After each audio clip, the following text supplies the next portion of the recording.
Hello, everybody, and welcome to You Got a Friend in Me, a Randy Newman podcast. I am your host, Tristan Miller, and with me today is... Scott Interrante. Hey, Yeah, happy to be back.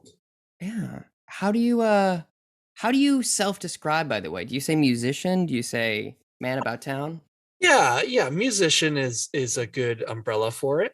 Okay, great. Also, you've been on this... Okay, so housekeeping.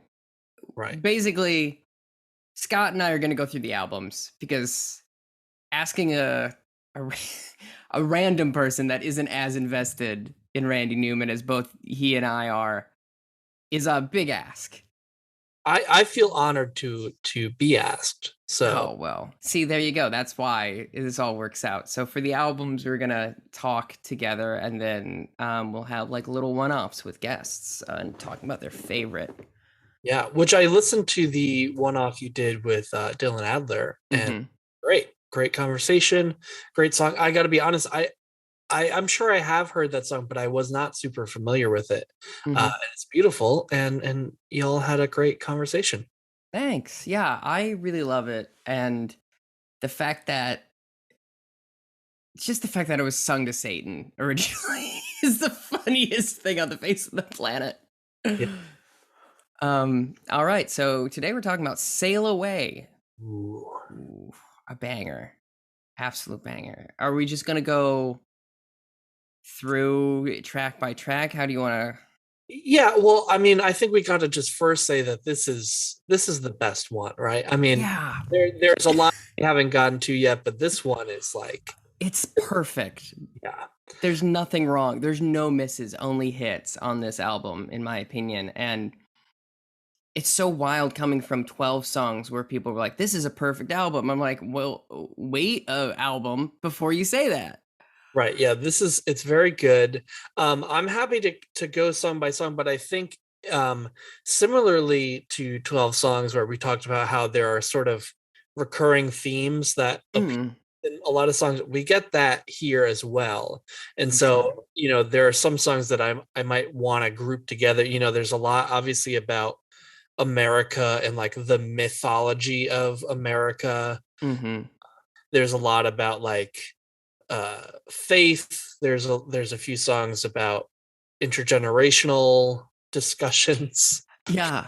And I think they're all kind of linked through together as well. Specifically like the like Old Man Right. and God's Song almost feel like a conversation.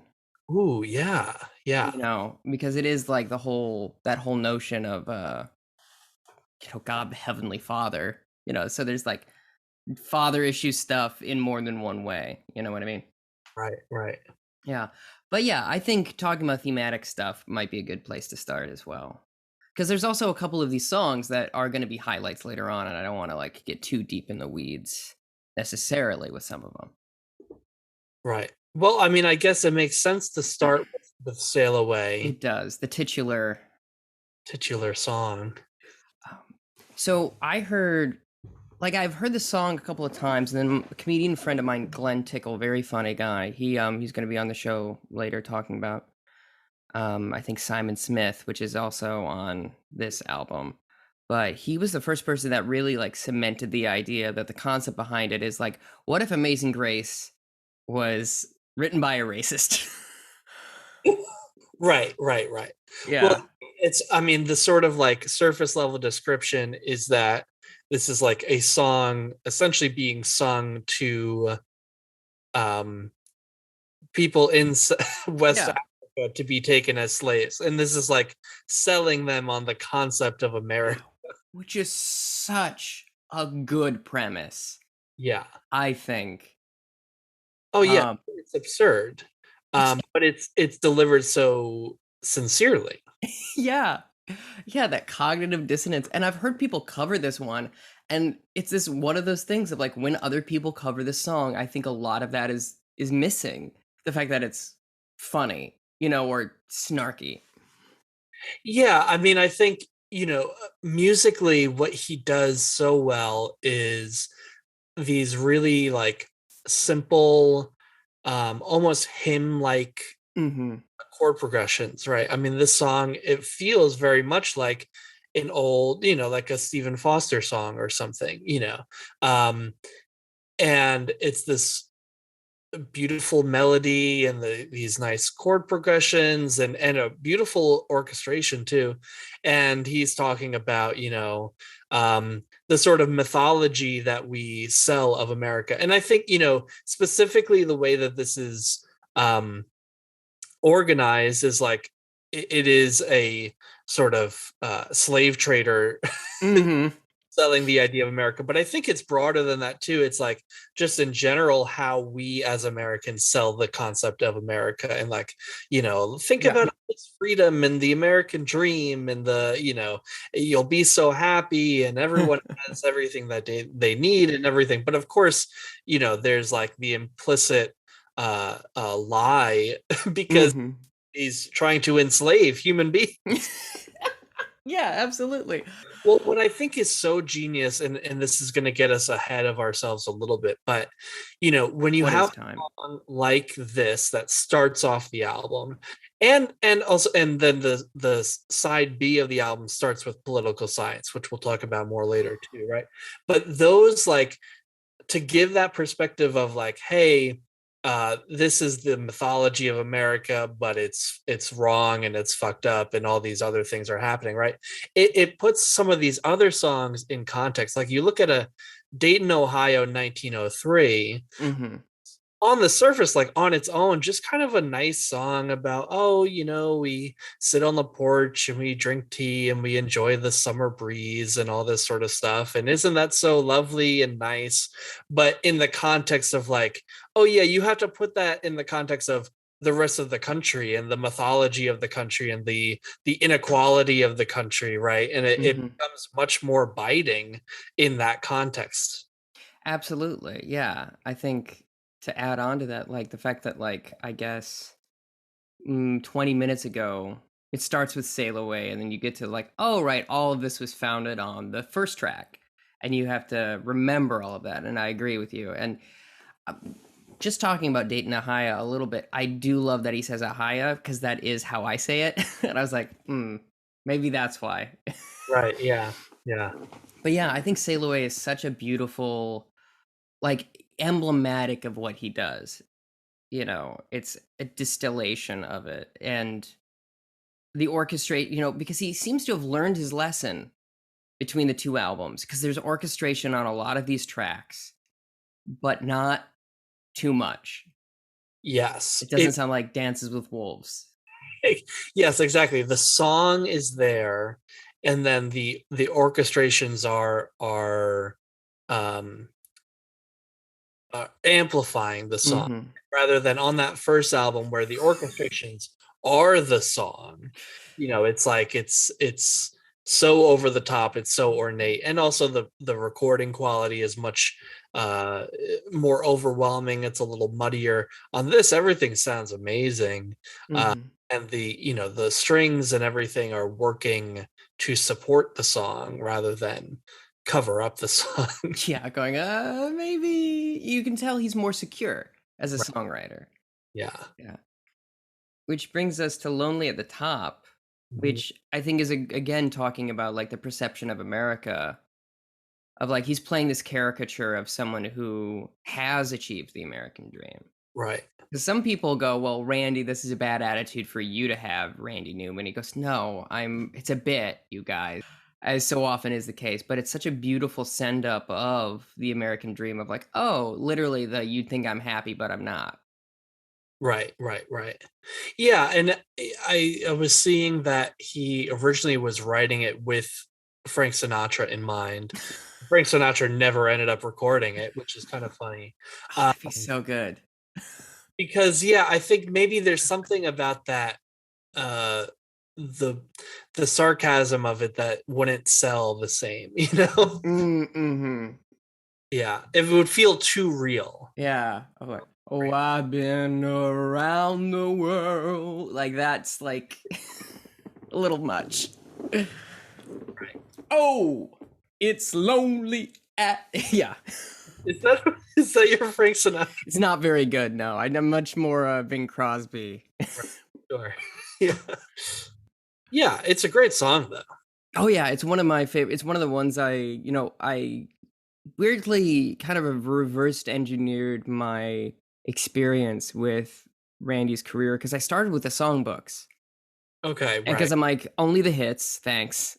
um, but I heard this, and with the specifically the solo piano version of it, it's so sad. It's just such a downer. And then to hear it with this, with like the horn section, and it's got a little bit more of a bop to it. It's really, it almost reminds me of his work with like Princess and the Frog and stuff.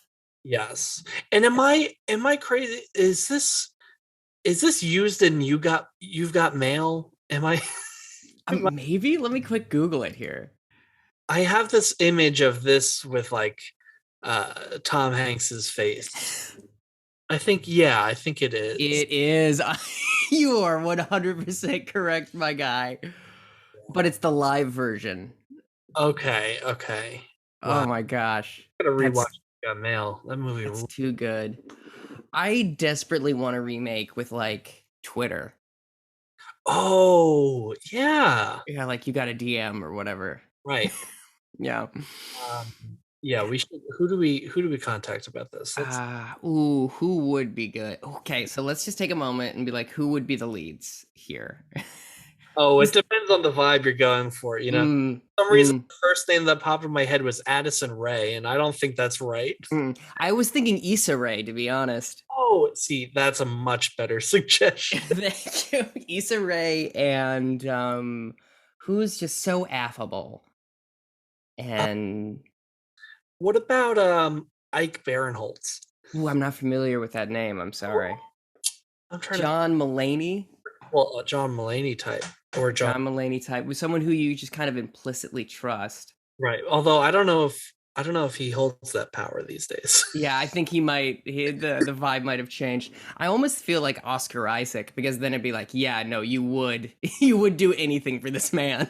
That is a good point. Yeah, Mm, I think mm, you're right. I think it's got to be Oscar Isaac. thank you. We just dipped our toe into a previous podcast that I used to do called Elevator Pitch, where we'd come up with, Oh, yeah, yeah. basically the bit we just did. But Lonely at the Top is a absolute bop. It kind of reminds me of Room Where It Happens from Hamilton for some reason. Okay, okay. I don't know why. It's got that kind of, I mean, all of Jefferson's stuff. No, Burr sings that, doesn't he? Right, yeah. Maybe I'm thinking, what did I miss? Because all of Jefferson's stuff's got that like Southern Yes. I twitch yeah, twang. yeah. I think that that's a better comparison, definitely. Mm, Yeah. but yeah, I like it. I think it's good. Um I also wanted to say like normally we go, we have a pick what you think your favorite out of the album. It's hard with this one because they're also good, but It is hard with this one. And I think well I'll use it I'll kind of cheat and use it to talk about the next song chronologically sort of. ooh, I think my pick is the final song on the album, God Song. That's why I mhm, kind. But it pairs so well with the next song in the track order is He Gives Us All His Love. And so mhm. two songs, He Gives Us All His Love is like if you take it out of context, it is just a straightforward worship song. Like it's Yeah. a religious gospel song. It's, he gives us all his love. If you need someone to talk to, he's there. Um, there's some sort of Newman-esque um, digs in there because it's talking about like all you see all the pain and suffering and the old folks dying, but he's giving us all his love. Mhm. So, but other than that, it's very straightforward, this kind of beautiful hymn worship song. And then so it is from the perspective of believers, of humans singing about God, right? And then the Mhm. last song on the album, God's Song, That's Why I Love Mankind, is from the perspective of God saying, these fucking morons, I torture them, I give them disease and famine and hardship, and they do nothing but praise me. That's why I love mankind. It's like Yeah. deeply dark and cynical, and the pairing of, and it's also just an unbelievable song. I mean, the chords and the melodies and the lyric, everything about the song is so good. But especially in that context of this pairing of like Hmm. very like earnest worship song, and then God's response being like, "Yeah, you suckers." Yeah, that absolutely makes sense. And I I also was thinking, when did this come out? In 1981? 70. 72. Wow, even earlier, which makes sense because like during that time it was so still considered blasphemous, you Right, know, and specifically even having a song from the perspective of God right. would ruffle some feathers, let alone him going, look at these fucking idiots. Oh yeah, I mean, it was controversial when, like, just a few years earlier, the Beach Boys put out "God Only Knows," and to have Hmm. God in the title of like a secular song was controversial. Uh, Yeah. Not a religious song, but it has God in the title. And then, this is even, I mean, like 12 steps past that.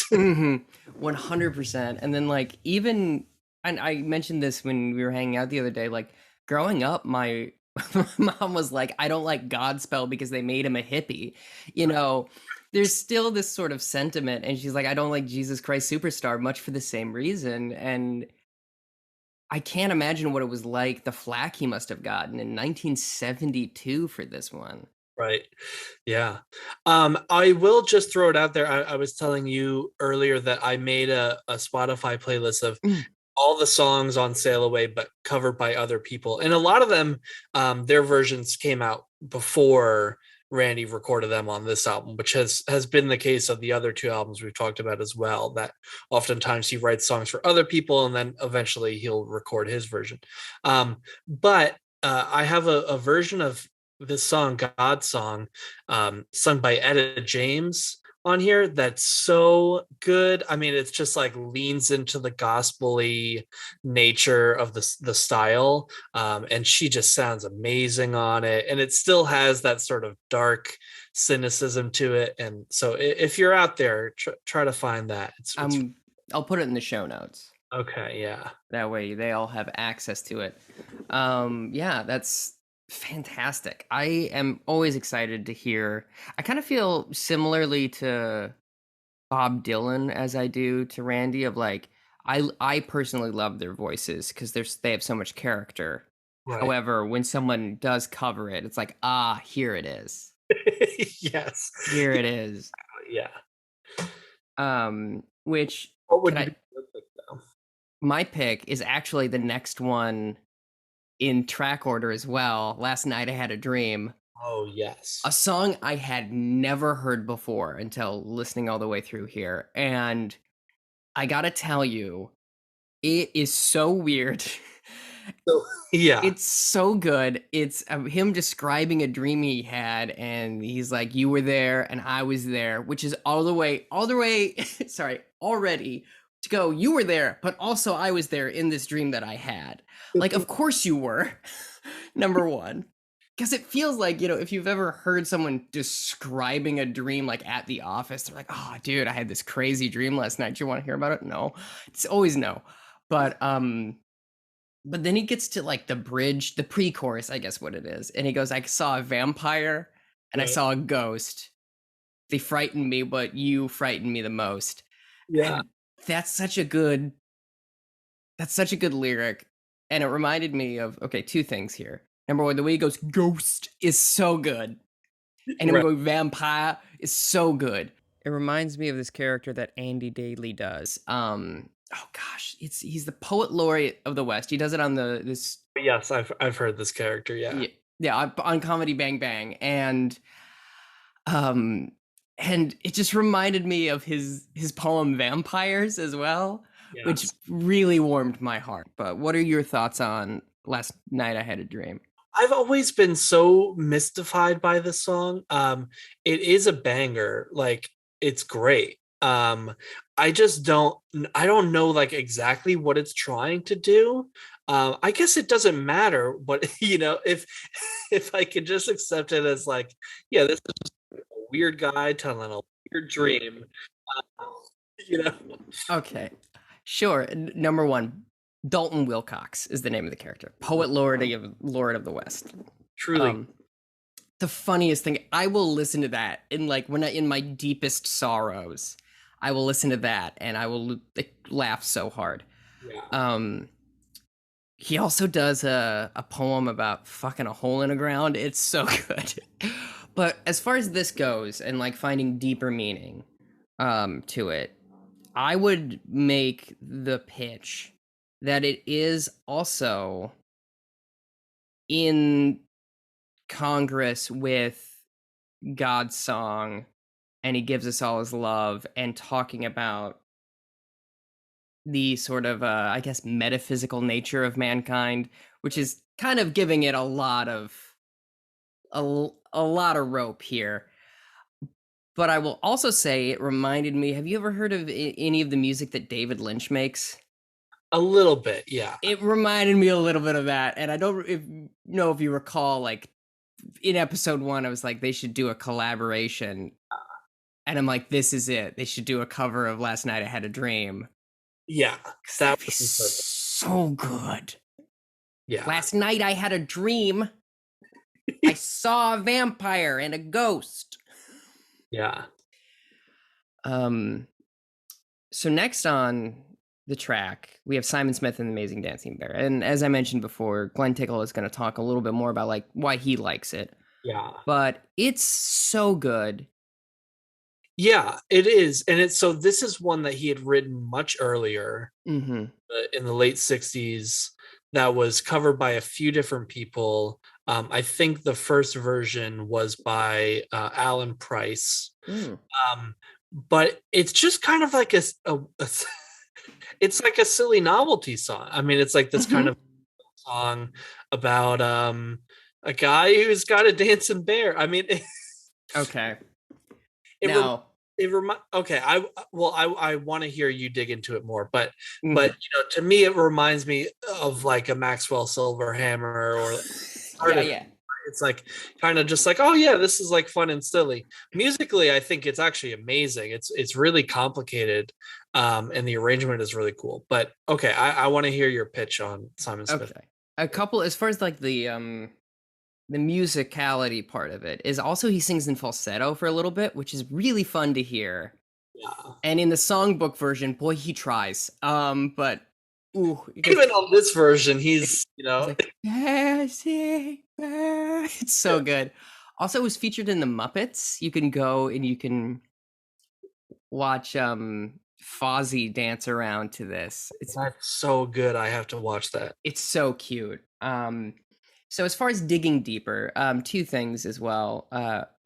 In interviews, he goes, "This was the song that made me know I could write lyrics well," which totally makes sense because even we talked about this before. There's a lot of internal rhyming. You know, it's like when he goes, "When I may go out tomorrow, if I can borrow a coat to wear." So that's A B, and then it goes C C B with the next one, whatever the line is. Um, with my sincere smile and my dancing bear, and that has sincere has a nice alliteration. Anyway, it's a really well written song. Yes. Um, and it's also he said in interviews, he's like, I never understood why musicians shouldn't have the same leeway as short story writers. And so it's a short story, and it almost feels like a kid's book, right? Where it's like, there's this guy who has a dancing bear, and it's just this has nothing to do with my life, Randy Newman's life. Right. It's an idea he had. But I will say there are certain implications of self-acceptance and class Yes. in the lyrics, because it talks about, obviously it's like they'll love us, won't they? They feed us, don't they? Now who would think a boy could bear would be so well accepted everywhere? It's just amazing how fair people can be. Right. So it's kind of like, and even when he goes, I may go out tomorrow if I can borrow a coat to wear. This guy doesn't have a coat. Right. So it's clearly this poor guy that is doing a much like Davy the Fat Boy, Exactly. Yeah. has this poor dancing bear that he brings out again. Also, this reminds me of Elephant Man. It does. Like it's this sort of exploitation of the lower working class of America, and it does thematically fit into that if you want it to. Yeah, no, absolutely. Yeah, this is fitting in with all the like American Dream stuff of the album. But it is also kind of hopeful. It's that, it's wistful, it's bittersweet because it is also like people are accepting of Right. this person that has this dancing bear, which is a weird thing to have. Right. But also, This is yes, like a version that's it's working out, sort of. yeah.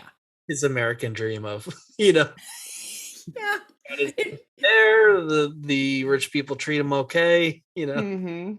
and he even says, "Who needs money when you're funny?" It's that very like lower working class attitude, Right. that you hear a lot of people have. But yeah, so it's a banger. Please watch the Muppets version. It's Scooter sings it.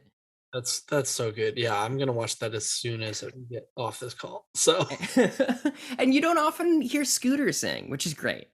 yeah, And then we have Old Man, the emotional whiplash again. Ugh. unbelievable song. Oh, so good. So this to me, so like on the first album, um, we've got that song So Long Dad, which we talked Mm, about was like from the perspective of this kid, he comes home to visit his dad in his old hometown, and he is really pitying his father, right? He's like, "Oh, you're still, mopping these same floors and blah blah blah." And he really has this clearly bad relationship with his father. And this to me feels like almost a sequel to that, yeah.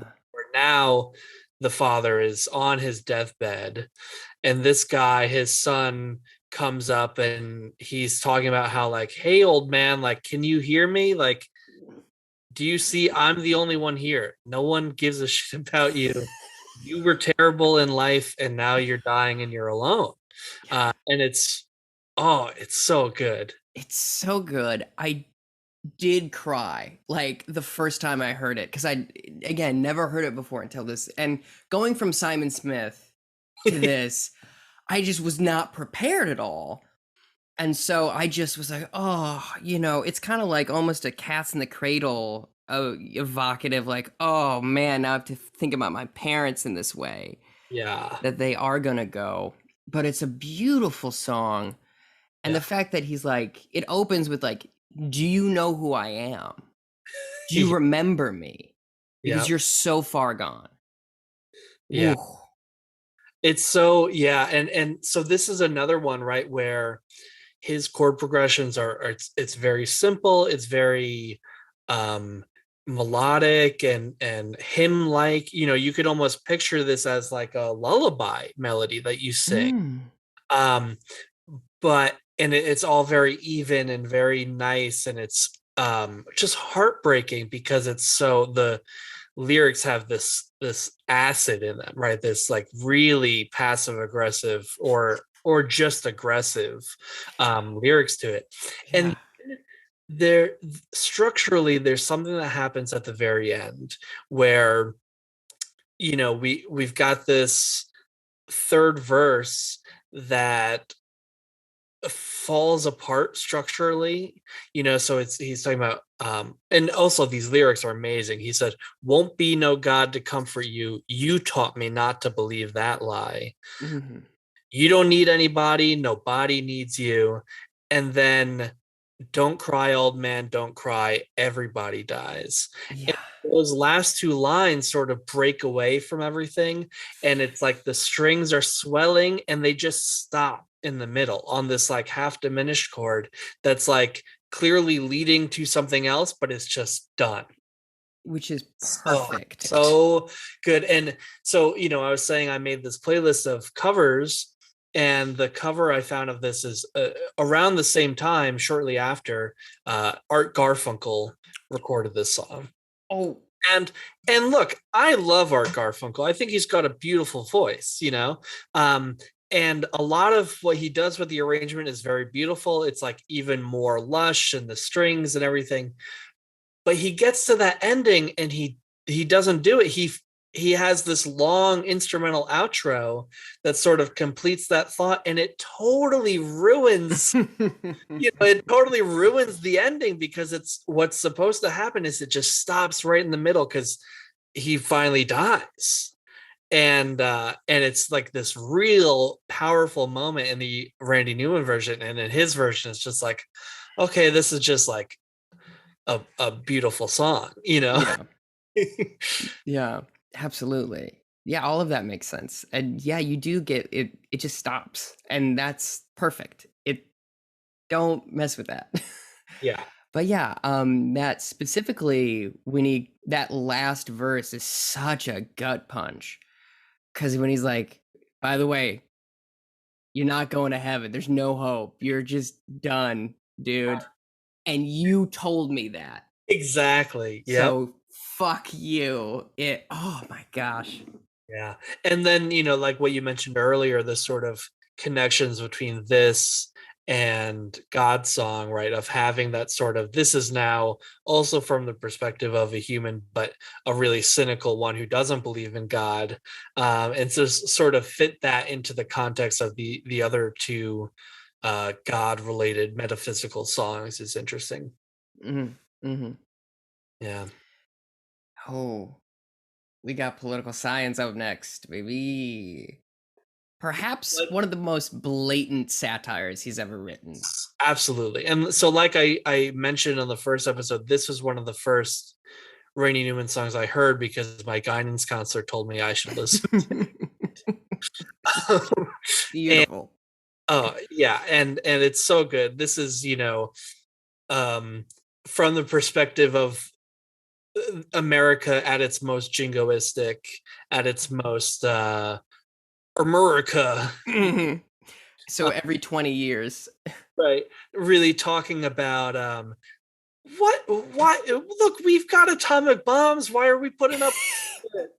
Let's blow everyone up, you know? Uh, and there's this great moment. He played it back at like when he was on the Dark Matter tour. He played it over in London with this beautiful orchestra. And he goes, so this song starts out and it says, no one likes us and I don't know why.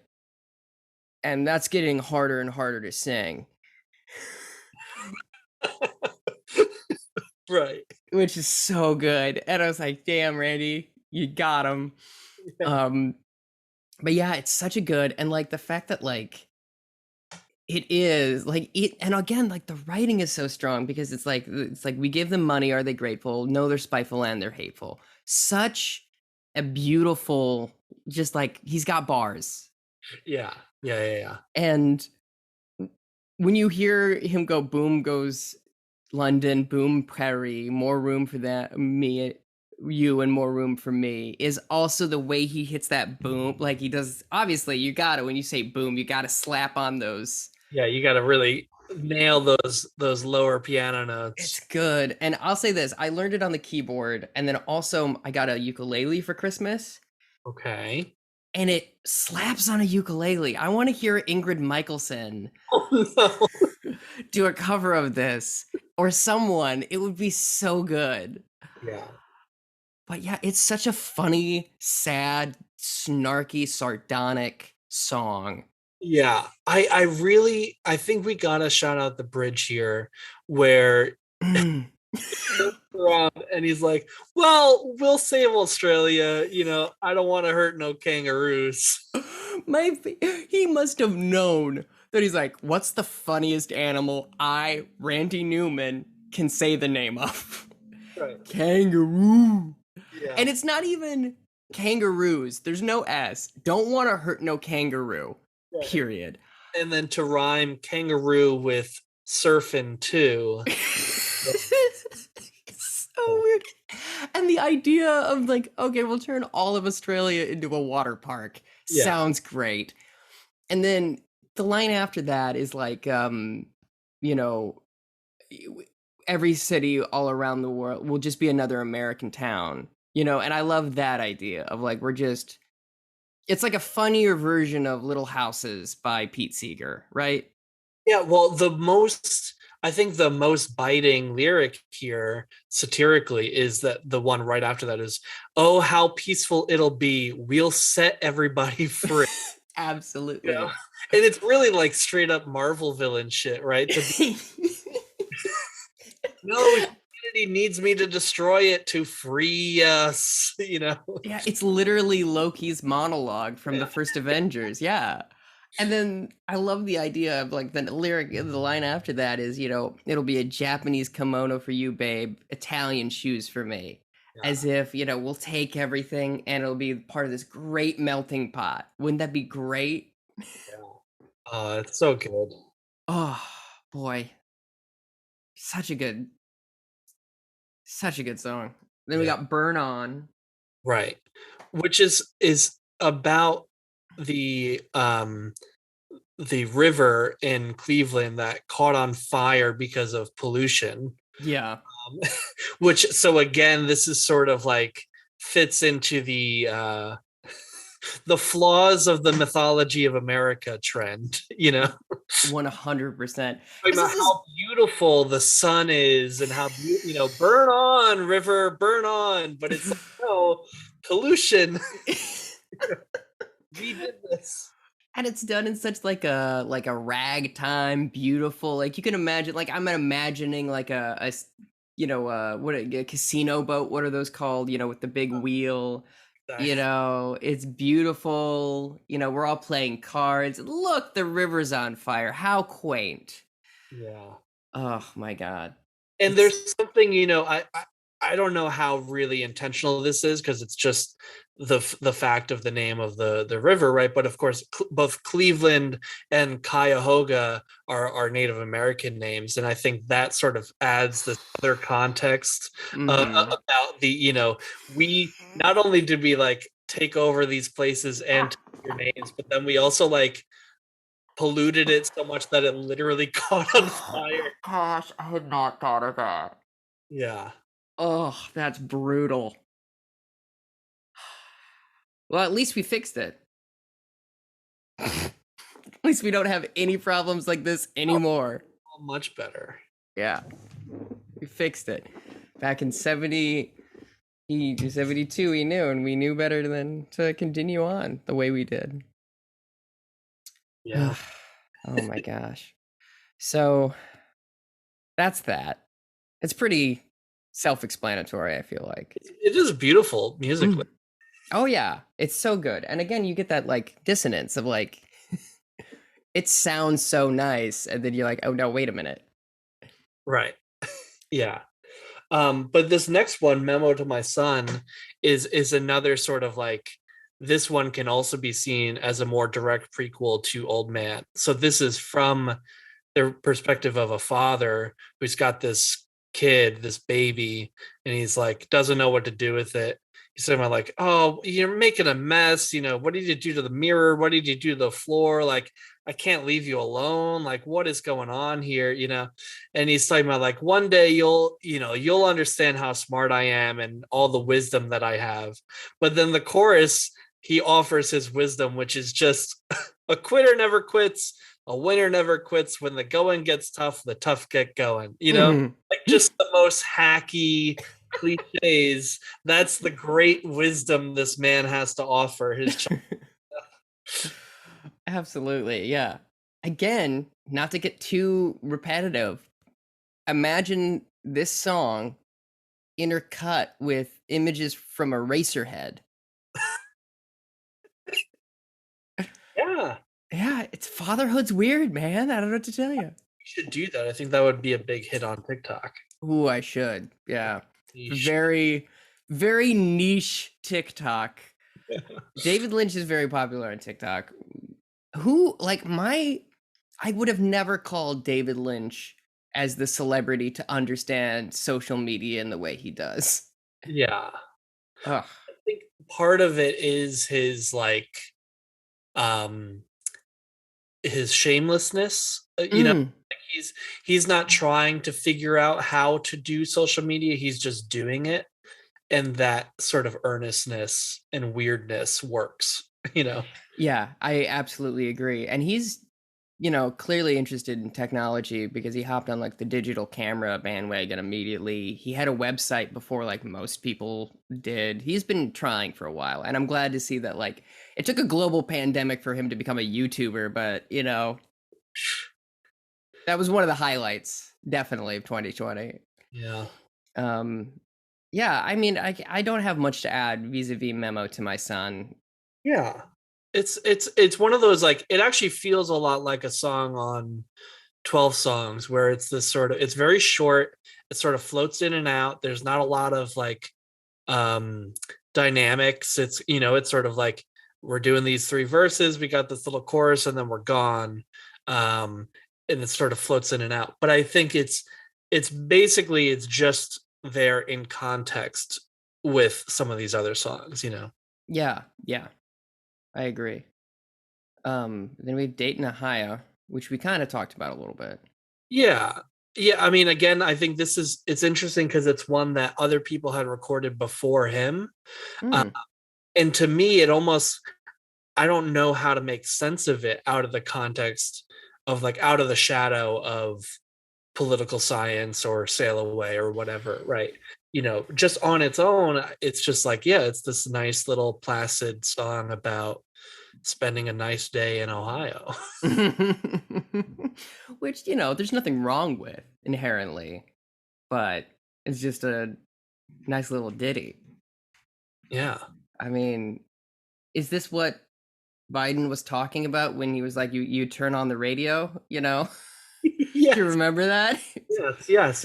Well, it's interesting because there's in this like second verse, it sort of shifts, or actually in both verses rather, it is from like the present day singing about how, Mm, right, it's a nostalgia piece. So the choruses are like taking place in 1903, how nice it is to spend a day in Dayton, Ohio.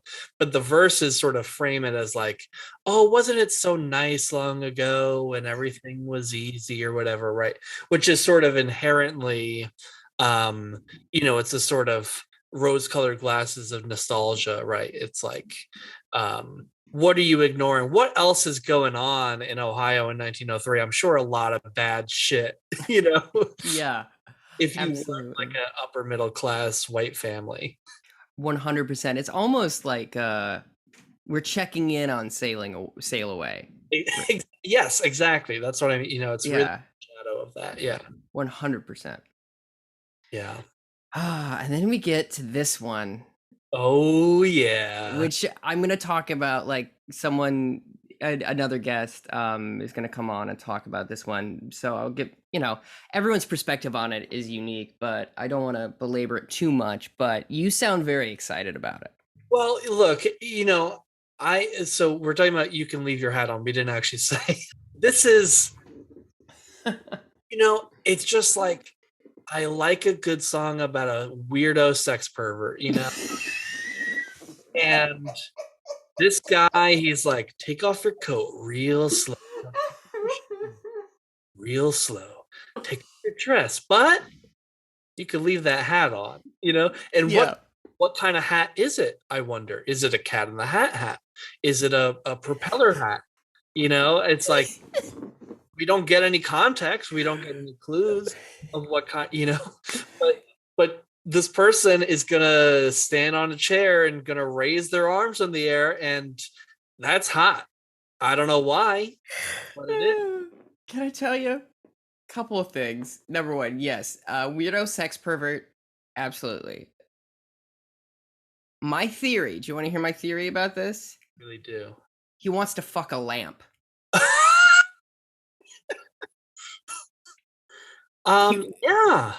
it's like a lampshade is the hat, and the arms are like Yes. he wants to have sex with a lamp. He wants to get it on with a lamp. He saw A Christmas Story, and he's like, this changes everything. Yeah. But yeah, it's about my favorite thing about it, and like Randy's talked about this, is like he writes songs about losers. Right. Like this isn't glamorous in any way. He's not like a sexual deviant in like a hot way. He's like some weirdo. Yeah. Now, two things. My favorite line has to be, "Baby, take off your shoes." No, no, no. Here, I'll take off your shoes. As if he's like, no, no, no, no, no, no, forget about it. I can help out. Yeah. um, and a second thing, go And then ahead. You know who did a cover of this song? who? Tom Oh, Jones. of course. And when he sings it, and like there's this great documentary from the BBC that came out a couple of years ago called Unfortunately I Am Randy Newman. It's available on YouTube. Okay. And Randy talks about this. He's like, because he's like, you can leave your hat on, and he's like, here. But of course, when Tom took it, he goes, "You can leave," like, and he's like shouting it, and people go, "Oh man, how sexy!" when Tom Jones sings it, even though it's still about a weirdo. Right. Right. And he's like, "Man, if I just sung up an octave, maybe I'd be Tom Jones." And I was like, "I have bad news for you, Randy." But yeah, I Well, think he wants to fuck a lamp. okay. I respect that. What I was gonna say is, have you have, have you seen the film Rat Race? Do you remember Rat Race? Uh-huh. Oh yeah. So there's they're doing all these bets. In addition to the actual rat race, these rich people are having all these side bets.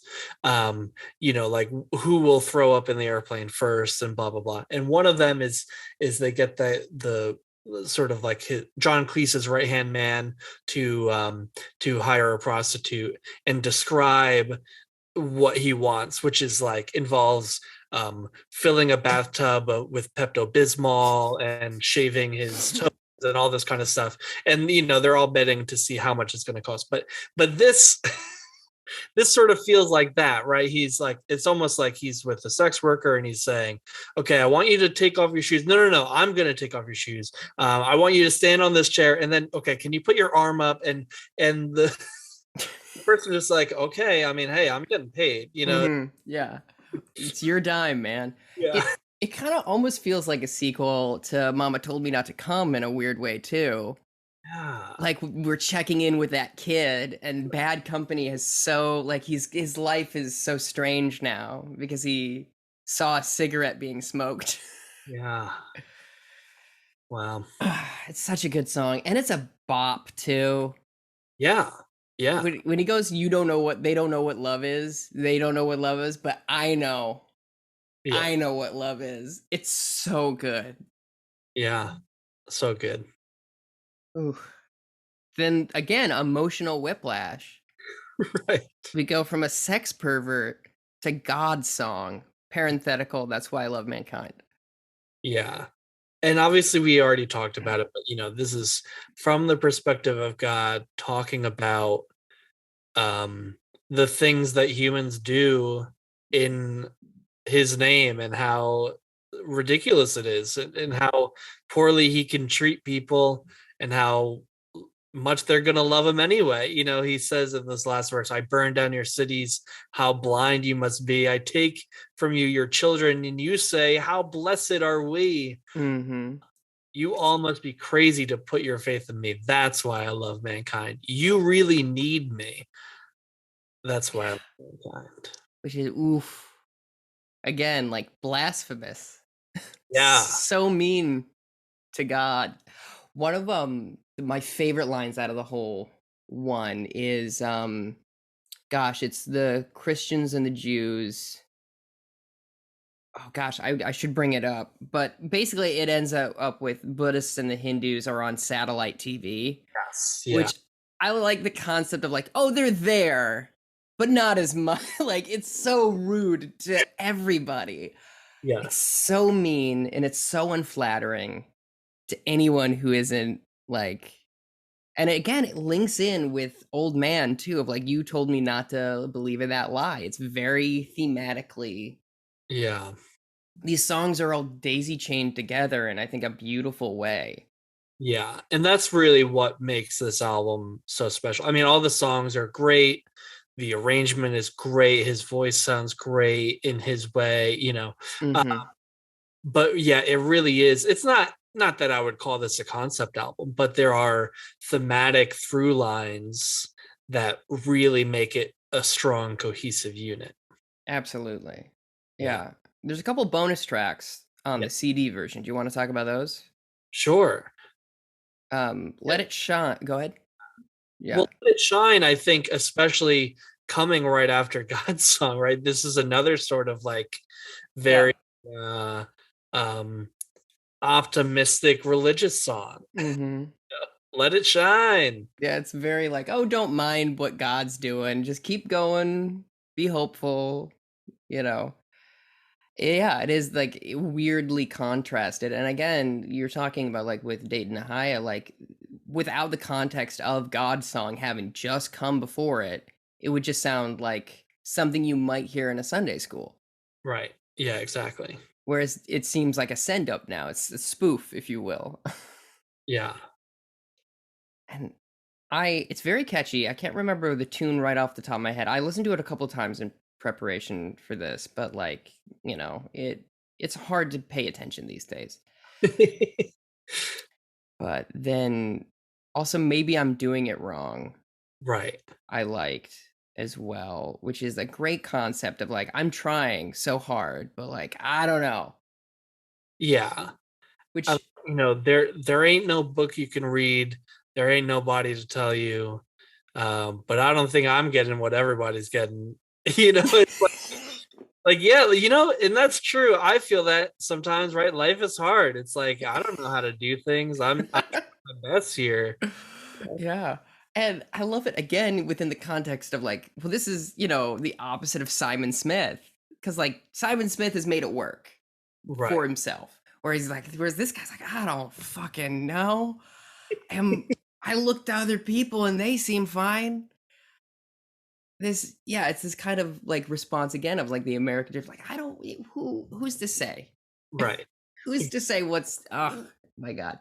And it's so good. And it's the the the lack of subtext is so refreshing as well. Right. Because a lot of the times you get in this gray area with Randy where he's like, oh, it could be this, it could be that. But there's not a lot of subtext in this one specifically. It kind of reminds me of the song I Want Everybody to Like Me, Yes. which is just what it is. Yeah, I think that's why, these two songs, it makes sense that maybe they were left off, right? It's, they fit thematically, but I think they're both a little more on the nose and I think what they're trying to do exists other places on the album in a little bit more sophisticated way. Yeah, I agree. Um, Pardon me. And then we get a couple like just early versions of songs that are already on the album. Yeah. And I prefer the early version of Dayton, Ohio, personally, Interesting. because it's just kind of him at the keyboard, and I think there's woodwinds. Are there? Or am I making that up? Oh, I'd have to go back and Yeah. listen. But yeah, it's definitely much more stripped down. Yeah, and because it sounds more sincere. Like this is someone. It sounds like someone's grandfather who's moseyed over to the piano and be Mhm. like, "Hey, you remember this?" And he's just noodling and he's Well, kind of making it up. this is on one of the songbook albums too, right? Mm-hmm. Yeah. And that has that same quality too, right? I mean, because then he really is an old man Oh, singing for sure. by Yeah. himself on his piano. Yeah. Absolutely. And then I also prefer this version of "You Can Leave Your Hat On" because it sounds nastier. Because again, it's just kind of him going, because he's also he's also in both all of these. He's too close to the mic, so you can hear the sibilance and Yeah. him like open his mouth when he's like, "You can leave your hat on." Like it's just so, it's just so intense, and I like that a lot. I But mean, look, he's good. It's yeah, great. I don't know what to tell you. This song, top to bottom, enjoyable. Yeah. No misses, as I said at the beginning. Yeah, truly. Well, let me know, tweet at me what your favorite song is. Don't forget to like and subscribe. Smash that vase over your head and call it a day.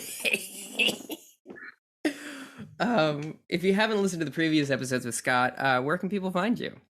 Yeah, I mean, I'm on Twitter. It's Interrante Scott. That's Interrante, and then Scott, Scott. I'm on TikTok, Scott Interrante. I'm floating around, and I'm excited. I'll keep coming back and doing these with you. We'll get through the rest of the discography. Yeah, I'm very excited. Also, I feel like I would be remiss if we just finished. I was on one of your projects. Yes. Yeah. Well, every year, my friends and I record a Christmas album. We record the whole thing in one day. It's called Discomfort and Joy. You can find it at discomfortandjoy.bandcamp.com. This is our 11th album that Tristan graced us with his presence to come. And if you're wondering, I wonder if they did a cover of or a parody of Short People, but it's about elves wanting to unionize. The answer, you might be shocked. So that should be out now by the time you're hearing this. Yeah, I hope so too. Yeah, I when you pitched that, you're like, okay, what about Short People about elves? I literally said, "Merry Christmas to me." Yes. It was so much fun, and I got to play with a band, I think for the first time in my life, and I had a moment of like, oh, this is why people want to do this. Yeah. This is so sick. Yeah. No, it turned out great. And you might not be able to recognize Tristan's voice because it is pitched up to sound like an elf, but trust me, it is Tristan Miller singing away those lyrics. So I was so pleased. It was such a fun time. You can follow me. You probably already do if you're listening to this, to be honest, but at Tristan J. Miller 1 on Twitter, tristanjmiller.com. And if you want to throw me some bucks, patreon.com/Tristan J. Miller. The brand is strong. yeah. The brand is strong. And these episodes come out a little early on Patreon. So if you like the show and you want to listen to it early, go there. All right. I don't have a sign off. I feel like I should figure out a. Well, for this one, I think we got to just sail away. That's much better. I was going to say, well, as always, it's lonely at the top.